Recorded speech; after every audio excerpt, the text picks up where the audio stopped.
저는 오늘 주안에서 항상 기뻐하라 빌립보서 강의 13번째로 예수님을 아는 지식이 가장 고상합니다 라는 제목으로 하나님 말씀 증거하도록 하겠습니다. 저희는 지난주에 바울이 율법주의자들의 가르침을 조심하라고 룩아웃하라고 강력하게 권면하면서 그들을 개들이라고도 표현을 했고 또한 악을 행하는 자들이라고도 표현을 했죠. 그들은 복음을 왜곡시켜서 예수님을 믿는 믿음만으로는 구원받기에 충분하지 않다고 율법까지 지켜야 한다고 그래야지 구원을 받을 수 있다라고 가르치는 자들이었어요. 그러면서도 그렇게 가르치면서 그들은 율법을 주신 하나님과의 관계는 완전 엉망이었고 그들의 마음에는 악한 죄악들이 여전히 가득 차 있었다라고 했죠. 그런데 그들은 이제 율법 중에서도 특히 안식일을 지키는 것과 또한 할례를 받는 것을 엄청나게 강조했는데 그래서 바울은 이 율법주의자들을 향하여 저들은 그저 표피 살만 배워내는 자들이다, 손할례당이다 라고 그렇게 말을 했죠. 그러면서 그저 육체의 표피를 살을 배워내는 할례의식이 중요한 것이 아니라 정말 마음에 참 할례를 받아야 한다. 그것은 우리 안에 있는 모든 죄악의 문제를 예수 그리스도의 그 보혈을 의지하여 예수님께서 이미 나의 모든 죄를 십자가 위에서 다 깨끗하게 용서해 주신 것을 믿고 그 예수님을 삶의 구세주로 영접하고 예수님 안에서 이제 죄악된 옛사람을 다 벗어버리고 새롭게 거듭나요 주님 안에서 살아가는 것이 마음에 참 할례를 받는 것이다 라고 지난주에 말씀을 나누었어요. 그러면서 예수 그리스도의 보혈로 마음에 있는 죄악들을 도려내는 참 할례를 받은 자들이 삶에 보여지는 그러한 변화에 대해서 나누었는데 여기 3절 말씀에 나와 있잖아요. 거기 세 가지가 나와 있는데 지난주에 2개를 나누었고 이제 오늘 마지막 세 번째를 나눈다고 했는데 첫 번째가 뭐였냐면 성령 안에서의 참 예배가 시작된다라고 말씀을 나눴어요. 더 이상 이 예배가 형식적인 종교적인 막 시간을 때우는 듯한 그런 예배가 아니라 자신의 죄를 다 깨끗하게 용서해 주시고 구원시켜 주신 그래서 천국 백성 삼아 주신 그 주님께 정말로 감사하며 감격하며 드리는 예배. 내가 중심이 아닌 인간이 중심이 아닌 정말로 하나님이 중심이 되는 하나님만을 높이려고 하는 그 예배. 그로 인해서 하나님이 그 예배를 기뻐 받아 주시고 하나님의 살아계심과 하나님의 일하심이 경험되어지는 그 예배를 정말로 이제 드리게 된다라고 지난주에 말씀을 나눴죠. 두 번째로 마음에 참 할례를 받은 자들은 이제 그리스도 예수로 자랑한다라고 말씀을 나눴어요. 더 이상 세상의 것들을 세상 사람들이 중요하게 여기는 것들을 자랑거리로 삼지 않고 이제는 나를 구원해 주시고 나에게 참 생명과 참 기쁨과 참 평강과 참 삶의 의미를 주신 그 예수님으로 인해 만족하면서 오직 예수님만을 자랑하게 된다라고 말씀을 나누었어요. 여기까지가 지난주에 나눈 말씀이에요. 저는 이제 오늘 본문 말씀 이제 빌립보서 3장 3절 후반부부터 9절까지의 내용을 가지고 마음에 참 할례를 받은 자가 보이는 세 번째 특징에 대해서 말하는데 특히 사도 바울의 그 삶의 예를 들어서 나누도록 하겠습니다. 이 세 번째 포인트는 어떻게 보면 지난주에 나눈 두 번째 포인트와 좀 비슷하다고 할 수 있지만 그래도 예수 그리스도의 보혈로 마음에 있는 죄악들을 도려내는 참 할례를 받은 자는 세 번째로 더 이상 자기 자신을 자신의 육체를 신뢰하며 믿지 않는 삶을 삽니다. 더 이상 자기 자신을 자신의 그 육체를 신뢰하며 믿지 않는 삶을 삽니다. 3절 말씀 다시 한번 우리 같이 읽기를 원합니다. 같이 읽겠습니다. 시작. 하나님의 성령으로 봉사하며 그리스도 예수로 자랑하고 육체를 신뢰하지 아니하는 우리가 곧 할례당이다 했죠. 여기서 나오는 이제 육체를 신뢰하지 아니할 때 그 육체는 외형적인 특권을 나타내는 상징적인 표현이에요. 내가 소유하고 있는 그 모든 능력, 권세, 배경, 학벌, 내가 성취한 그 업적 등을 총칭하는 단어라고 할 수 있어요. 또 여기서 이제 신뢰한다라고 이렇게 한국말로 번역된 이 단어는 헬러로 보면 페이도라는 그런 단어가 사용됐는데 믿음이라는 헬라어 단어가 피스테스거든요. 같은 어형을 가진 그런 단어예요. 그러니까 이 여기서 신뢰한다는 말은 믿는다와 같은 뜻인 거예요. 그러니까 우리가 예수님을 만나고 마음에 참 할례를 받기 전까지는 엄밀히 말해서 나 스스로를 믿으며 살아왔잖아요. 나의 능력을 믿었고, 나의 배경을 믿었고, 내가 갖고 있었던 백을 믿었고, 나의 학벌을 믿었고, 내가 이루어 놓은 그 업적을 신뢰하며 살았는데, 그리고 그런 것들을 통해서 자신감을 가졌죠. 그리고 내 인생에 문제와 위기가 찾아오면 나의 힘과 나의 능력과 나의 지혜로 내가 갖고 있는 노하우를 가지고, 내가 갖고 있는 그 백을 가지고 그 문제들을 해결하려고 했죠. 그런데 정말로 예수님을 만나 마음속에 참 할례를 받고 나면 그때부터는 그 삶이 180도 달라지는 거예요. 더 이상 내 힘과 능력을 신뢰하지 않아요. 내 자신을 믿지 않아요. 나는 정말로 지난주에도 말씀드렸지만 연약한, 정말 극악무도한, 추악한, 전적으로 타락한 죄인이라는 것을 깨닫고 나는 더 이상 신뢰할 만한 존재가 못 되지, 이거 고백이 나오는 거죠. 내가 내 자신을 믿고 내 자신을 계속해서 신뢰하게 되면 결국 넘어지고 패배하는 내 자신을 발견하게 될 거예요. 그래서 낙심하게 되고 좌절하게, 정말 나는 정말 이거밖에 안 되는구나. 그래서 내 스스로 실망할 수밖에 없어요. 그렇죠? 죄인이기 때문에 그래요. 그리고 이제는 나 스스로를 믿지 않고 이제는 모든 것을 주관하시고 내 삶의 능력을 베푸시고 나의 삶을 도와주시고 나의 삶을 신실하게 인도하시고 나를 정말 끔찍하게 사랑하시는 내 삶의 주인 되시는 그 예수님을 믿고 이제 그 예수님을 신뢰하며 그 예수님을 따라 살게 된다는 거죠. 그래서 사도 바울은 오늘 본문 4절부터 자기 자신의 얘기를 하면서 본인이 예수님을 만나고 어떻게 삶이 변화됐는가를 말을 합니다. 왜냐하면요, 이 율법주의자들, 지금 계속해서 사도 바울이 가르친 복음을 왜곡시키고 있는데, 이 율법주의자들, 이 유대 동료자들은 계속해서 이 율법을 강조하면서 여전히 자신이 갖고 있었던 것들, 세상의 것들을 자랑했던 사람들이에요. 자신들이 외형적으로 갖고 있었던 그 특권을 은근히 내세웠어요. 은근히 교만하게 자신들이 그동안 이루어놓은 그 업적을 프라이드를 가지고 사람들에게 말하고 다녔거든요. 그러니까 사람들 앞에서 그런 것들을 통해서 계속해서 자랑하며 존재감을 부각시켰어요. 이 율법주의자들은. 그러면서 이제 바울이 가르쳤던 이 복음을 왜곡시키기 위해서, 바울이 가르쳤던 복음을 왜곡시키기 위해서는 바울을 비하해야 되잖아요. 그렇죠? 막 바울에 대해서 막 비난을 하는 거예요. 율법을 지키지 않아도 예수님만 믿으면 구원을 받는다고? 아이고 웃기시네. 지가 율법을 얼마 정도 한다고? 이 율법은 하나님이 우리 유대인 이스라엘 백성들에게 예전에 모세를 통해서 준 건데 얼마나 이게 소중한 건데 그것도 잘 알지도 못하면서 함부로 떠들고 다니네? 막 이런 식으로 바울이 막 엄청나게 말도 안 되는 사람이라는 것을 비난하고 오히려 그걸 통해서 자기들은 더 목에 힘을 줬어요.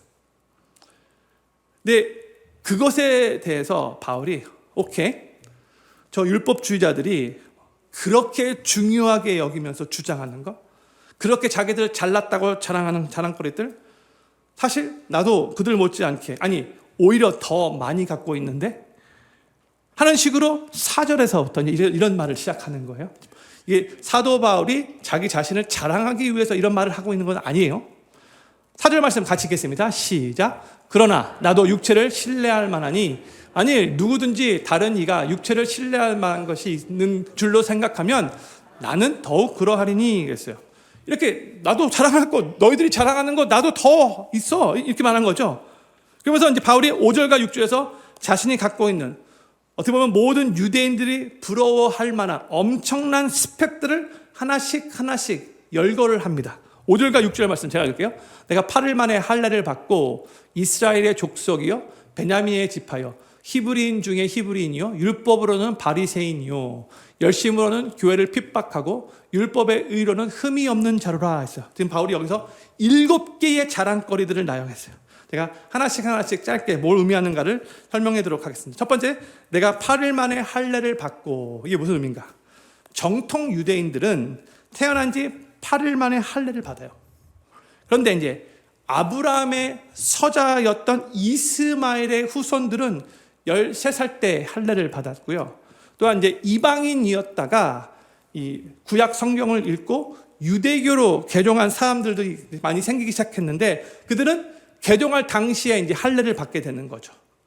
그러니까 지금 사도 바울이 나는 태어나서 8일 만에 할례를 받은 정통 유대인이다라고 지금 이렇게 말하는 거예요. 두 번째, 이스라엘의 족속이요 했어요. 정통 유대인은 이방인들이 유대교로 개종을 해도 저들은 정통 유대인들이 아니지 원래 이방인이잖아. 그래서 은근히 그들을 비하하는 그런 경향이 있었는데 동일하게 하나님 말씀을 그렇게 믿고 그렇게 경건한 삶을 살고 있다 할지라도 이방인 출신이라는 것 때문에 은근히 비하했는데 여기서 바울은 나는 처음부터 이스라엘 정통 유대 가문에 속한 사람이다 라고 이렇게 말을 하고 있는 거예요. 세 번째, 베냐민 지파요. 이스라엘의 초대 왕이 사울 왕이었죠. 사울 왕이 어느 지파 출신이에요? 베냐민 지파 출신이죠. 또한 분열 왕국 시대 때 이제 솔로몬의 아들 때에 르호보암 때 그때 북이스라엘과 남유다로 이렇게 나뉘잖아요. 북이스라엘의 10지파가 속하고 남유다의 2지파가 속하게 돼요. 근데 이 북이스라엘의 10지파는 BC 722년에 아수르 제국에 의해 빨리 멸망당해요. 그리고 이 아수르 제국이 혼혈 정책을 폈는데 그때부터 사실상 북이스라엘에 있었던 이 10지파는 이스라엘 민족으로서의 정체성을 잃어버리게 돼요. 그런데 남유다에 속해 있었던 2지파가 유다 지파와 베냐민 지파였거든요. 그래서 이 베냐민 지파는 끝까지 그 혈통과 정체성을 지킨 2지파 중에 하나예요. 또한 포로 귀환 시대 때 페르시아 전역에 살고 있었던 유대인들이 이 하만의 계교로 인해 멸절을 당할 위기에 처하게 됩니다. 그때 이 에스더와 모르드게에 인해서 그 위기를 모면하게 되죠. 구원받게 되죠. 그런데 이 에스더와 모르드게가 어느 지파 출신이게요? 베냐민 지파 출신이에요. 그래서 이 베냐민 지파는 유대 지파와 더불어 유대인들 안에서도 영광스럽게 여겨진 지파였어요. 바울이 자신이 베냐민 지파라고 말한 것은 자신이 영광스러운 명문 지파 출신의 유대인이라는 것을 알리고 있어요. 사도 바울이 예수님 믿기 전에 원래 이름이 뭐였어요? 사울이었죠. 사울도 이 바울의 부모님이 베냐민 지파에서 태어난 자기 아들을 그래도 사울 왕과 같이 되기를 소망하는 마음으로 사울이라고 지은 거죠. 네 번째, 히브리인 중에 히브리인이요 하고 있어요. 이 말은 내가 혈통적으로 히브리인뿐만이 아니라 히브리 말까지도 잘하는 히브리인이다 그런 뜻인 거예요. 바벨론 포로 시대 때부터 이스라엘 백성들은 어쩔 수 없이 여러 지역에 흩어져 살 수밖에 없었어요. 그래서 이 유대인들이 어디까지 흩어졌냐면 저 아프리카 알렉산드리아까지도 갔었고요. 또한 로마 제국의 수도인 로마까지도 흩어져서 거기서 살았거든요. 그래서 이들이 절기 때가 되면 예루살렘에 그래서 전직에 흩어다가 이렇게 모인 거예요. 근데 이제 이들이 전체적으로 이렇게 흩어지면서 살고 있었는데 이들을 디아스포라 유대인으로 부르는데 그런데 타지에서 흩어져 살았던 이 유대인들의 후손들이 아무래도 타지에서 살다 보니까 시간이 흘러감에 따라서 히브리어 말을 하지 못하는 경우가 아주 많아졌어요. 그런데 바울은요, 어릴 때부터 이 부모님으로부터 히브리어를 배웠어요. 아마도 바울의 부모가 의도적으로 이 아들에게 너는 히브리인 중에 히브리인이 되어야 해. 이름까지도 사울을 했었으니까. 하면서 히브리어를 가르쳤던 것이고 그 결과 바울은요, 그 당시 로마 제국의 공통이었던 이 헬라어도 아주 잘했을 뿐만이 아니라 또 이 히브리어까지도 아주 잘했었어요. 바울은 히브리파 유대인 부모 밑에 태어나서 완전하게 히브리어 말도 잘하는 히브리인, 또 히브리식으로 부모에게 양육과 교육을 받은 정통 유대인이었다는 거죠. 다섯 번째로 율법으로는 바리새인이요 했어요. 이 모르면은가? 보통 우리는 예수님께서 이제 바리새인들을 향하여 많이 책망하시고 꾸짖었기 때문에 보통 바리새인 하면 첫 번째 이미지가 부정적으로 떠올라요. 그렇죠? 그러나 그 당시 유대인들 사이에서 바리새인들은요, 정말로 존경받는 지도자들이었고요. 또 민족주의자들로 여겨졌고요. 율법을 정말 잘 지키는 경건한 사람들로 여겨졌던 자들, 바로 바리새인들이에요. 기록에 의하면 그 당시에 바리새인들의 숫자가 전체 총 한 6천 명 정도밖에 되지 않았다고 말을 해요. 그러니까 유대인들 사이에서 이 바리새인들은 율법을 정말 잘 알고 또 그 율법을 정말로 잘 지키는 정말로 구별된 경건한 사람들로 그렇게 여겨지는 특권층에 속한 유대 종교 지도자들이었다는 거예요. 그래서 우리는 바리새인 하면 부정적인 이미지만 유대인들 사이에서는 바리새인 하면 긍정적인 이미지인 거예요. 더구나 바울은 바리새인들 중에서도 부모가 이 로마 시민권자였기 때문에 바울은 태어날 때부터 로마 시민권자였어요. 그리고 13살 나이에 일찍 어린 나이죠. 자기가 살고 있었던 고향 땅 다소를 떠나서 저 예루살렘에 가서 유학을 했어요. 거기서 특별히 그 당시 최고의 율법학자였던 가말리엘이라는 사람 밑에서 율법을 확실하게 공부한 사람이에요. 13살 어린 나이부터. 그러니까 요즘 말로 치면은 13살 어린 나이에 최고 명문 하버드 대학에 조기 입학하여 아주 훌륭한 성적으로 조기 졸업한 사람이다. 이렇게 말할 수 있는 거예요. 그 정도로 똑똑한 사람이었어요. 최고의 율법학자 밑에서 직접 율법을 배웠던 최고의 학벌과 최고의 지성을 가졌던 유대 종교 지도자 출신이 바로 바울이었다는 거죠. 이런 바울이었는데 감히 다른 그런 율법주의자들이 바울을 함부로 말지도 못하고 막 비하했던 거죠. 여섯 번째로 열심으로는 교회를 핍박하고 그랬어요. 바리새인들은 자신들이 믿고 있었던 것에 대한 그 열심 갖고 있는 것을 중요한 덕목으로 요건으로 생각을 했어요. 그러한 열심으로 바울은 예수님 만나기 전에 믿기 전에 예수 믿는 크리스찬들과 교회를 그 누구보다도 앞장서서 핍박했던 사람이잖아요. 예수 믿는 크리스찬 집에 가서 끌어냈어요. 질질 끌어서 감옥에 가뒀던 사람이에요.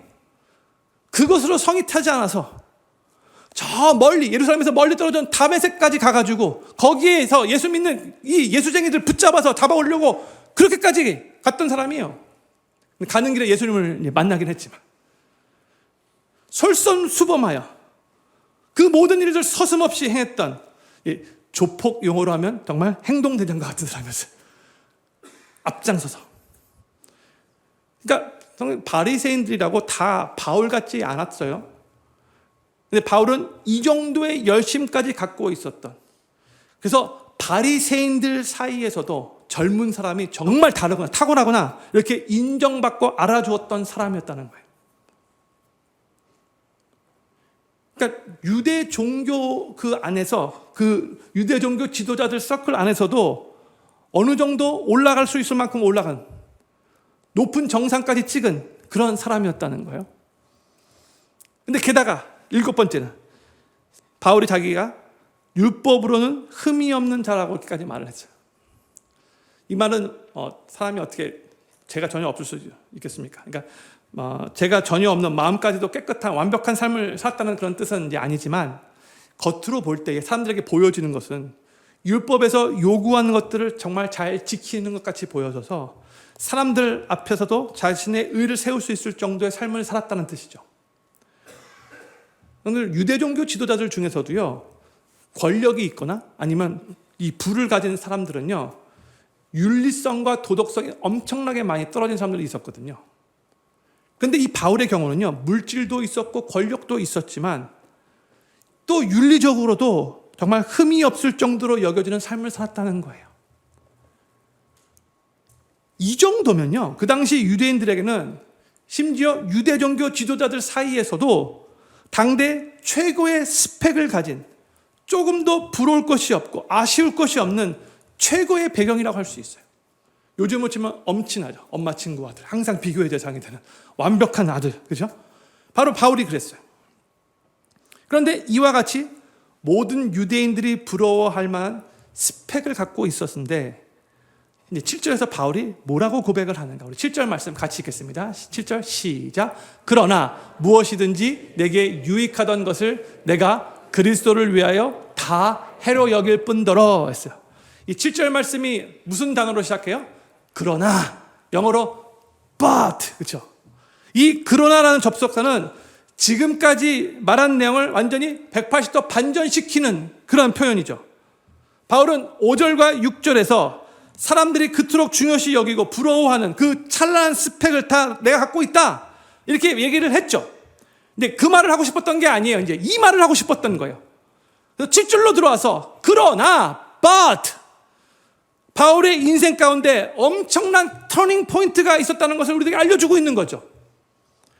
바울 자신도 그런 배경과 스펙을 예전에는 자기 자신의 유익한 것으로 자랑거리로 그렇게 여겼었지만 이제는 바뀌었다는 거예요. 이제는 그렇지 않다는 거예요. 그래서 7절에서부터 말하고 있는 거예요.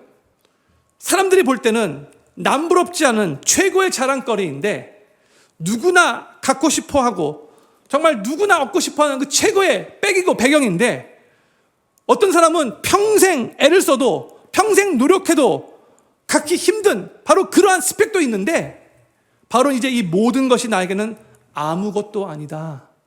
아니, 이 모든 것들은 내가 이제 해로운 것으로 여긴다. 이렇게 선포하고 있는 거예요. 근데 이게 어떻게 가능했는가?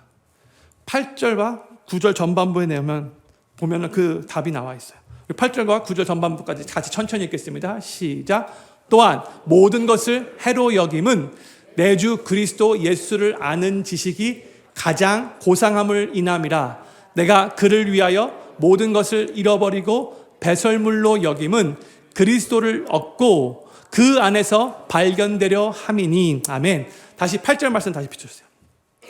바울이 세상 사람들이 부러워하는 최고의 배경과 그 스펙을 해로 여기고 배설물같이 여긴다고 하고 있죠. 근데 그 근본적인 이유가 예수 그리스도를 아는 지식 때문이라고, 또한 예수 그리스도를 얻고 예수님 안에서 발견되기 위함이라고 그렇게 고백을 하고 있어요. 지금 이 8절에서 바울이 두 가지 단어를 대조적으로 사용하고 있다는 것을 우리가 볼 수 있어야 돼요. 하나는 가장 고상함이라 하죠. 영어로 보면 surpassing worth라고 적혀 있어요. 그 다음에는 배설물, rubbish라고 되어 있어요. 그러니까 가장 고상하다는 말은 영어로 surpassing worth인데 상상 이상으로 엄청나게 자기 인생의 최고의 가치가 된다라는 그런 뜻이고요. 배설물이라는 말은 정말 아무런 가치가 없다라는 그런 의미인 거죠. 그러면서 바울에게는 무엇이 가장 가치로 여겨졌는가? 그리스도 예수를 아는 지식을 가장 가치 있게 여겼다는 거예요. 여기서의 이 지식이라는 단어는 단순히 이 정보, 인포메이션을 말하는 단어가 아니라 관계, 릴레이션십을 말하는 단어예요. 성경에서 안다라는 단어가 나오잖아요. 근데 그 안다를 헬라어로 어떤 단어가 사용됐는가를 보게 되면 거의 대부분 이 안다는 경험을 통한 깊은 관계를 의미해요. 내가 저 사람을 알지 못합니다. 경험적으로 모른다는 그런 뜻이에요. 관계가 없다는 뜻이에요. 여기서도 바로 예수님을 아는 지식은 바로 예수님과의 깊은 관계를 의미하는 거예요. 그러니까 지금 바울에게 있어서 가장 가치 있는 것은 예수님과 깊은 관계를 갖는 것이었어요. 바울에게는 이거보다 더 가치 있는 게 없었어요. 그리고 예수님과 깊은 관계를 가지며 하루하루 그 예수님 안에 살다 보니까 그 예수님으로부터 풍성한 삶을 받아 누리다 보니까 이제 바울은 세상의 자랑거리들을 다 해로 여긴다라고 고백을 하고 있는 거예요.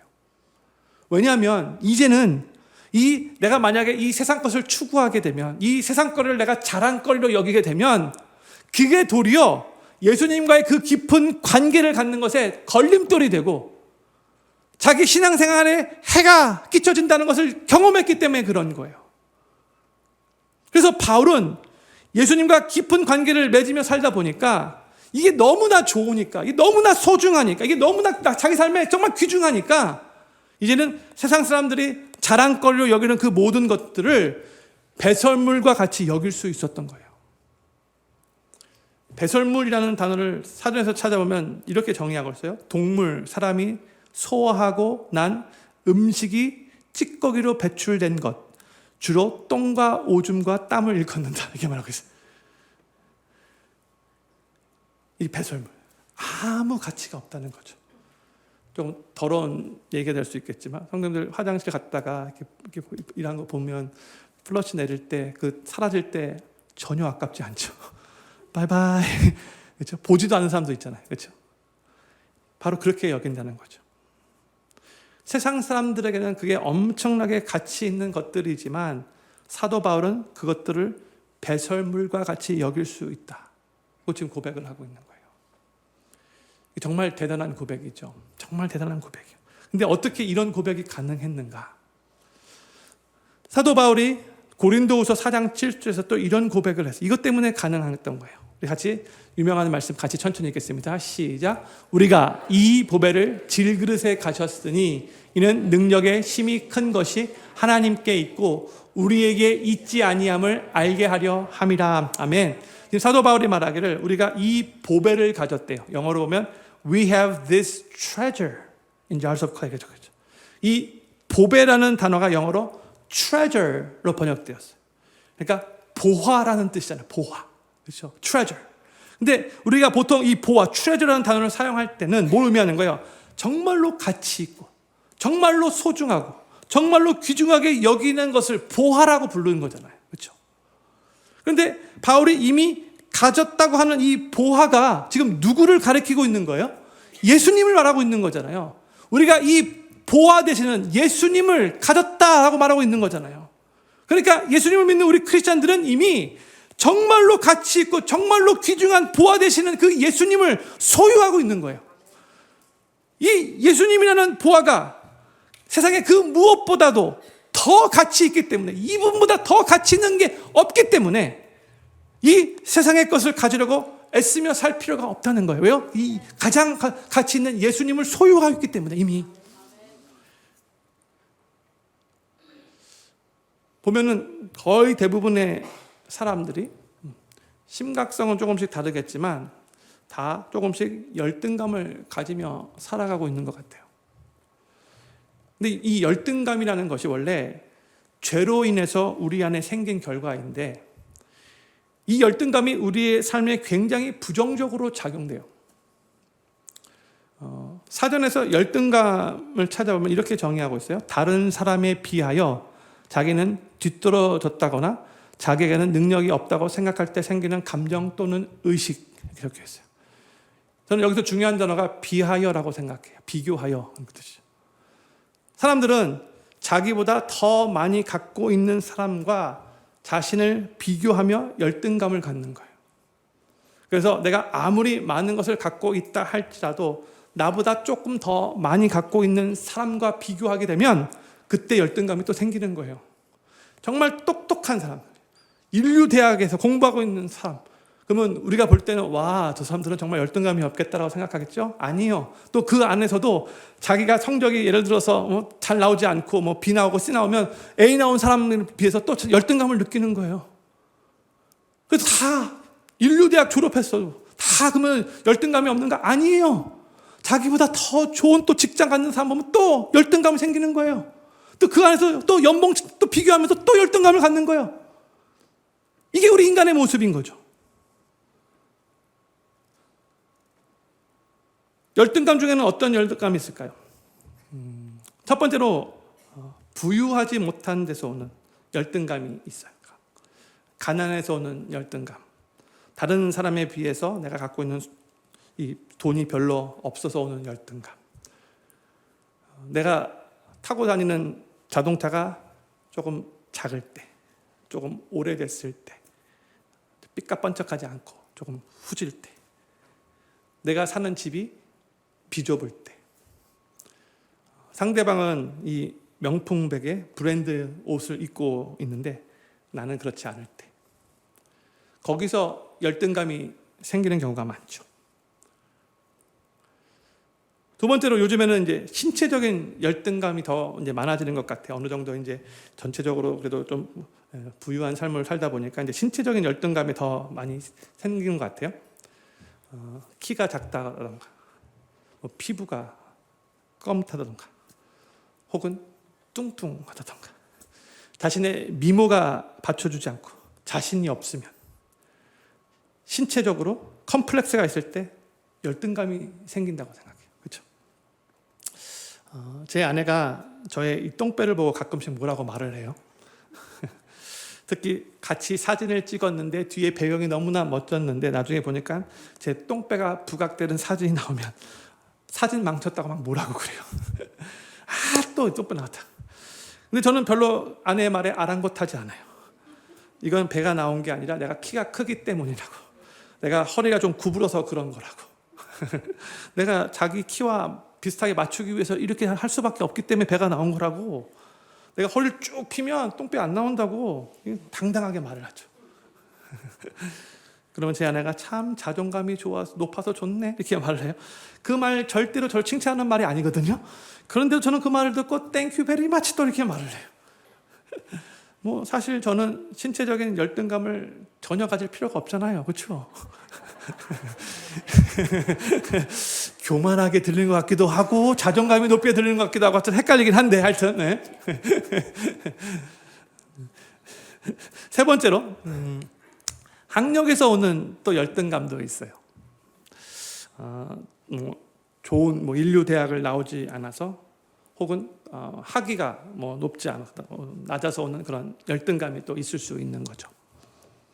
이 외로도 자란 그 환경과 배경이 나빠서 오는 열등감이 있을 수도 있고요.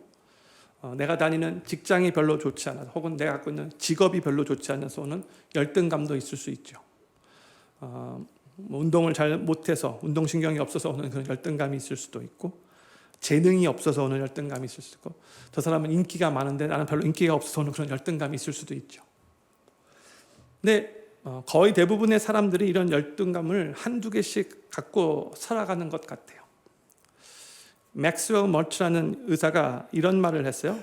오늘을 사는 현대인들 중 95%는 열등감이라는 질병에 시달린다 이렇게 말을 해요.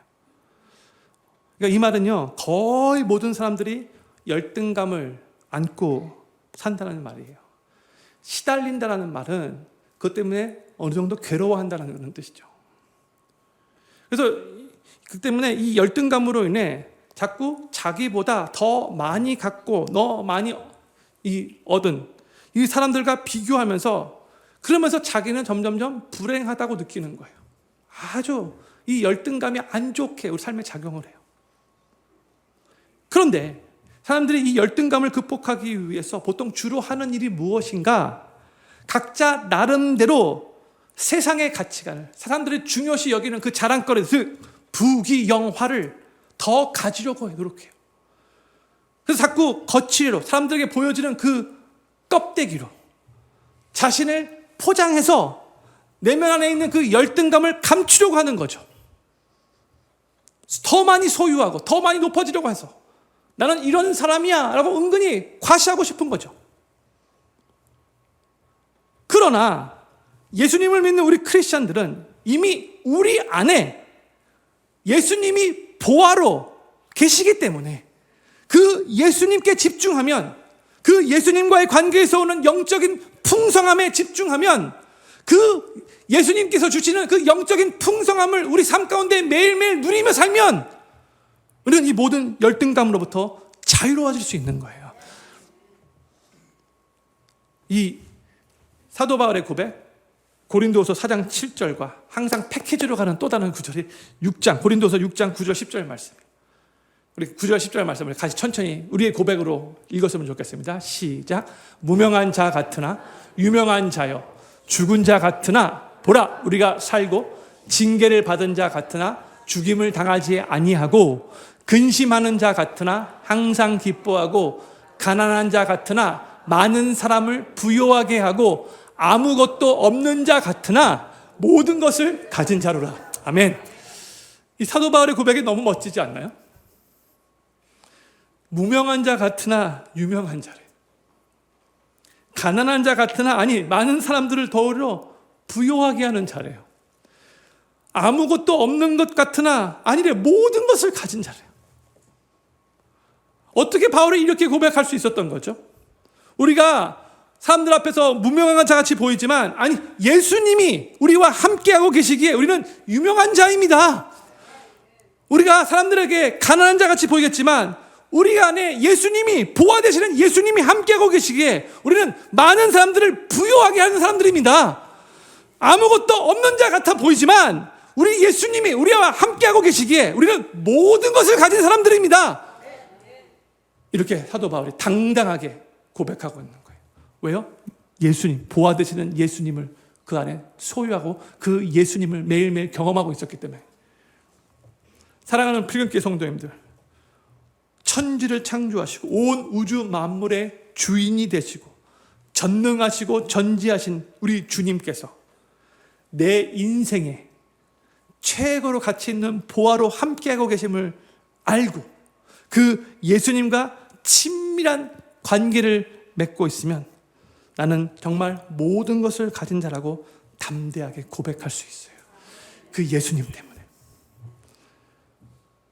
성도님들, 예수님 안에 우리가 열망하고 갈망하는 모든 것들이 다 들어있다는 것을 우리가 믿어야 돼요. 예수님 안에 다 있어요.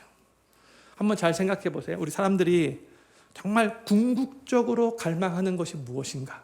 정말로. 무엇을 정말 사람들이 궁극적으로 갈망하는 거죠? 참된 기쁨, 참된 평강 아닌가요? 인생의 참된 의미와 목적 아닌가요? 풍성한 삶 아닌가요? 이 세상 이후의 시큐리티, 영원한 생명, 천국 가는 거 아닌가요?